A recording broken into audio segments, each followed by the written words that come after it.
Welcome to Untold Parallels, where history isn't just told, it's relived. We bring you the forgotten echoes from the past, the legends once whispered as truth, and the impossible feats that shaped our world. I'm Jacob, and in this two-part journey, we enter one of history's most dramatic turning points, the fall of Constantinople. The year is 1453 AD, and the city that had stood for over 1,000 years faces its final siege. A city of prophets, emperors, and warriors, believed by many to be divinely protected.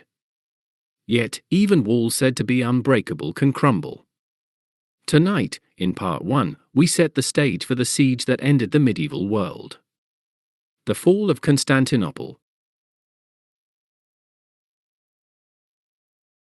For more than 1,000 years, Constantinople had stood as the beating heart of the Byzantine Empire.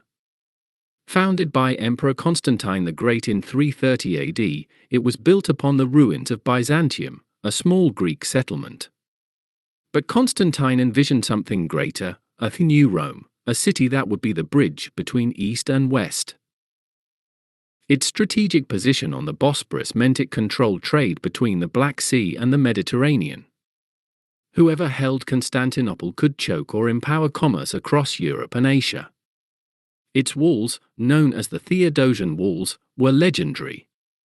Built in 413 to 414 AD under Emperor Theodosius II, they were a marvel of engineering, 3 layers thick, with towers, moats, and battlements that stretched for miles. Emperor Theodosius II, born in 401 AD, ascended to the Eastern Roman throne in 408 AD at the tender age of 7, following the death of his father, Arcadius. With a childhood spent under the guidance of regents and his sister Pulcheria, Theodosius grew into a ruler more concerned with administration, law, and scholarship than with warfare. He is best remembered for commissioning the Theodosian Walls of Constantinople between 13 and 14 AD, fortifications so formidable that they would protect the city for over a millennium. In 438 AD, he oversaw the creation of the Codex Theodosianus, a comprehensive compilation of Roman laws that would influence legal systems for generations. Historical sources give only limited information about Theodosius II's physical appearance, and much of it is inferred from coins, statues, and contemporary descriptions rather than detailed accounts. He was often depicted in imperial iconography with the traditional stylized features of Byzantine emperors, a youthful face, a slender build, and wearing the ceremonial robes and diadem of the emperor. A devout supporter of Christianity, Theodosius enforced orthodox beliefs and sought to suppress pagan practices, reinforcing the Nicene Creed as the empire's religious foundation. Though cautious and at times timid in matters of military command, he surrounded himself with capable generals and scholars, fostering the intellectual and cultural life of Constantinople. His reign ended unexpectedly in 450 AD when he was struck by a falling roof tile during construction, an unusual and tragic accident. Despite his personal limitations on the battlefield, Theodosius II's enduring legacies, the unbreakable walls and codified laws, cemented his place in history as a ruler whose foresight shaped the Byzantine Empire for centuries to come. For centuries, these walls had turned back invaders. Persians in the 6th century, Arabs in the 7th and 8th centuries, Bulgarians in the 9th century, all had tested them, and most had failed. Only once, during the Fourth Crusade in 1204 AD, had the city been captured, and even then, the Byzantines reclaimed it in 1261 AD. To many, Constantinople seemed eternal. But legends and prophecies swirled around this city. Orthodox Christians believed it was divinely chosen, the Second Rome, destined to last until the end of days. Yet there was another, darker prophecy: the city will fall when the moon is in eclipse. This prediction, remembered by both citizens and priests, would soon terrify Constantinople, for in May 1453 AD, the moon itself seemed to turn against them.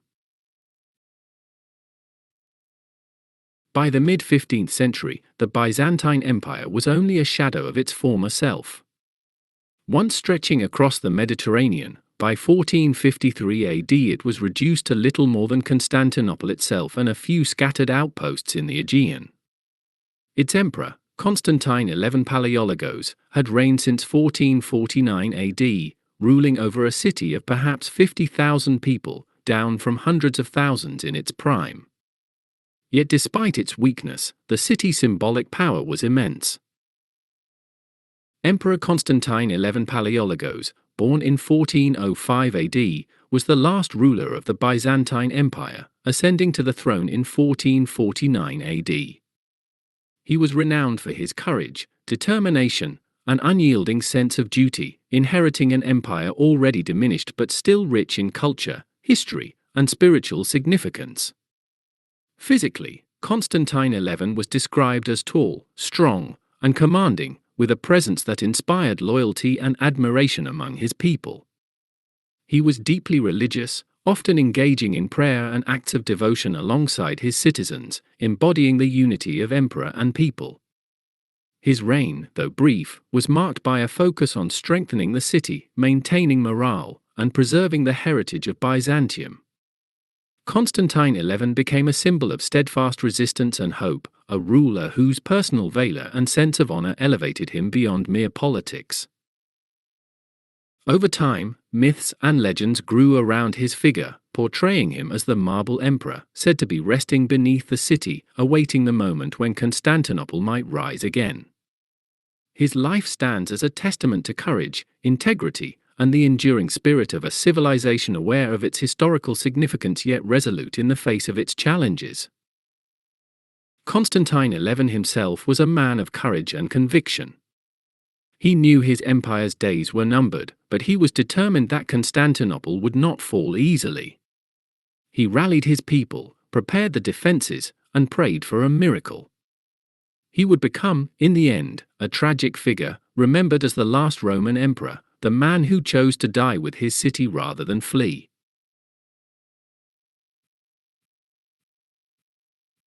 Facing Constantine was a young man who would change the course of history, Sultan Mehmed II of the Ottoman Empire. He was born in 1432 AD and was a young yet extraordinary ruler whose ambition and intellect set him apart even among the most powerful leaders of his era. Ascending to the throne at the age of 19 in 1451 AD, Mehmed was known for his remarkable combination of strategic brilliance, curiosity, and determination. Physically, he was described as tall, strong, and energetic, with a commanding presence that inspired both respect and loyalty from his followers. Mehmed was fluent in several languages, a patron of the arts and sciences, and deeply interested in history, philosophy, and architecture, qualities that reflected a ruler intent on not only conquest but also the lasting legacy of his reign. He was disciplined and methodical, capable of both meticulous planning and bold action, earning a reputation as a visionary leader. Stories of his courage, decisiveness, and personal involvement in military campaigns circulated widely, painting him as a figure who led by example. Even in his youth, Mehmed was seen as destined for greatness, and his contemporaries believed he was guided by fate to achieve monumental accomplishments, leaving a legacy that would be remembered for centuries. Only 21 years old when he marched on Constantinople in 1453 AD, he was ambitious beyond measure. Fluent in several languages, fascinated by science, and a master strategist, he was determined to seize Constantinople and make it the jewel of his empire. Muslim chroniclers often pointed to a saying of the Prophet Muhammad, spoken in the 7th century, "Constantinople shall be conquered." What a wonderful commander will that conqueror be, and what a wonderful army will that army be. Mehmed believed he was destined to fulfill this prophecy. And so, he prepared an army of staggering size for the time. Around 80,000 soldiers gathered, cavalry, infantry, and his elite janissaries, an elite corps trained from childhood to be the Sultan's most loyal warriors. Alongside them marched engineers, labourists, and a fleet of ships. Against them stood only about 7,000 defenders, including 700 Genoese mercenaries under Giovanni Giustiniani. The odds were impossible. Yet the Byzantines had something the Ottomans feared, the walls of Constantinople, said to be unbreachable. Mehmed was not deterred. He had a secret weapon: cannons.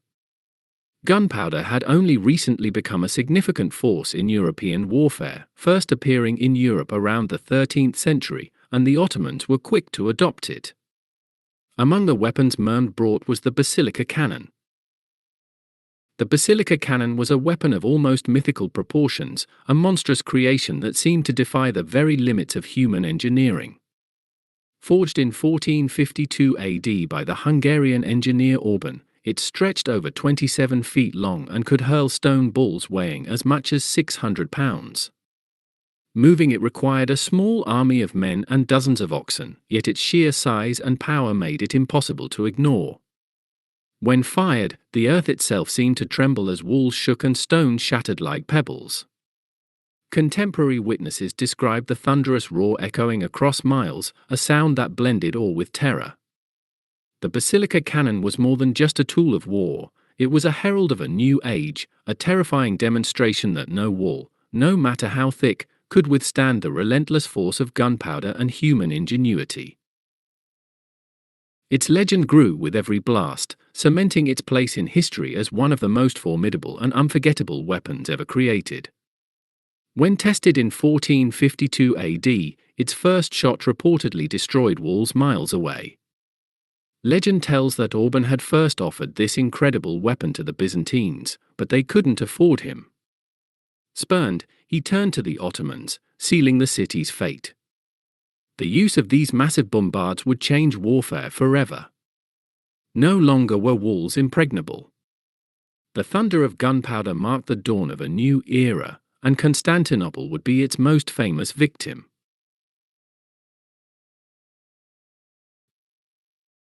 The siege began on April 6, 1453 AD. For nearly 2 months, the cannons roared day and night. The ground shook with every impact, and the air filled with smoke and dust. The defenders scrambled constantly, patching holes in the walls with rubble, timber, and even furniture. Every night, citizens, men, women, and children alike, worked by torchlight to rebuild what had been shattered during the day. Inside the city, fear mingled with faith. Priests led processions carrying icons of the Virgin Mary, believed to shield the city from harm. Yet there were ominous signs. One chronicle records that an icon of the Virgin slipped from its bearer's hands during a procession, falling to the ground. The people gasped. It was taken as a terrible omen. Food grew scarce. Families huddled in tunnels to escape bombardment, rationing bread and water. Some accounts even suggest that the most desperate resorted to eating pets or vermin to survive. The sound of cannons became the soundtrack of daily life, a reminder that the end could come at any moment. If the walls were the city's strongest defense on land, the great iron chain across the Golden Horn was its shield at sea. This enormous chain, first installed in 717 AD during the Arab sieges, stretched across the harbor, blocking enemy ships from entering. For centuries, it had protected the city from naval assault. This massive chain stretched across the Golden Horn, a barrier so formidable that no enemy ship could penetrate the harbor while it was raised. Each iron link, enormous and heavy, was crafted to withstand both force and fire, and the chain could be lifted or lowered as the situation demanded, almost like a living, mechanical guardian. To the citizens of Constantinople, it was a source of pride and security. To any would-be invader, it was a terrifying, almost supernatural obstacle. Chroniclers of the time described it as a marvel of engineering, capable of turning the tide of war before a single soldier even set foot on the walls. Tales spread that the chain was unbreakable, a divine safeguard blessed by heaven itself, and it became as much a part of the city's legend as its walls and cathedrals. The very sight of it stretched across the water struck awe and fear into the hearts of those who dared approach, reinforcing the idea that Constantinople was a city protected not just by men, but by the brilliance and will of generations. But Mehmed was relentless. In one of the most audacious feats of engineering in medieval warfare, he ordered his men to drag nearly 70 ships over land on April 22, 1453 AD. He ordered his men to drag the ships over hills, valleys, and rough terrain to reach the harbor on the other side of the chain. Logs were greased, ropes tightened, and hundreds of soldiers and laborers strained with all their strength as the vessels creaked and groaned under the effort. To the citizens of Constantinople, who watched in disbelief from the city walls, it seemed a feat beyond human capability, almost supernatural. Chroniclers called it a miracle of Satan and described the terror that swept through the defenders, realizing that no barrier, not even the mighty chain, could hold back the Sultan's determination. This incredible act of ingenuity was not just a tactical maneuver, it was psychological warfare, a demonstration that sheer determination, planning, and human effort could overcome even the most legendary defenses. The sight of Ottoman ships appearing inside the Golden Horn, where the chain had stood unbroken for centuries, sent a wave of panic through the city and marked one of the most dramatic moments in medieval military history. Greased logs and sheer manpower carried the vessels across hills and valleys, bypassing the chain entirely. When the citizens of Constantinople awoke to see Ottoman ships inside their harbor, they were struck with horror. To many, it seemed supernatural. This was more than a tactical victory, it was a breaking point. The defenders realized that nothing, not even the Great Chain, could stop the Sultan's determination.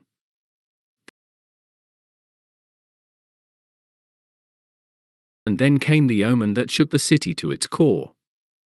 On May 22, 1453 AD, a lunar eclipse darkened the night sky. For centuries, a prophecy had circulated that Constantinople would fall when the moon was in eclipse. The sight of the darkened moon filled the defenders with dread. Some tried to reassure the people, calling it coincidence. But many believed the prophecy had come true, that the heavens themselves had declared the city's fate. As May wore on, the city groaned under constant bombardment. Breaches opened in the walls, only to be patched again and again. Exhaustion consumed the defenders, but they refused to give in. Emperor Constantine XI led from the front, inspiring courage in his men. In Hagia Sophia, the faithful gathered in prayer, begging God to deliver them.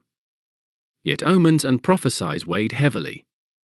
The fallen icon, the lunar eclipse, the endless thunder of cannons, each seemed to whisper that the end was near. The walls of Constantinople had stood for centuries, but cracks were forming, both in stone and in spirit. This brings us to the end of Part 1. In Part 2, we will witness the final night, the Emperor's last stand, and the myths born from the ashes. Stay with us, because the story is only beginning, and thank you for watching.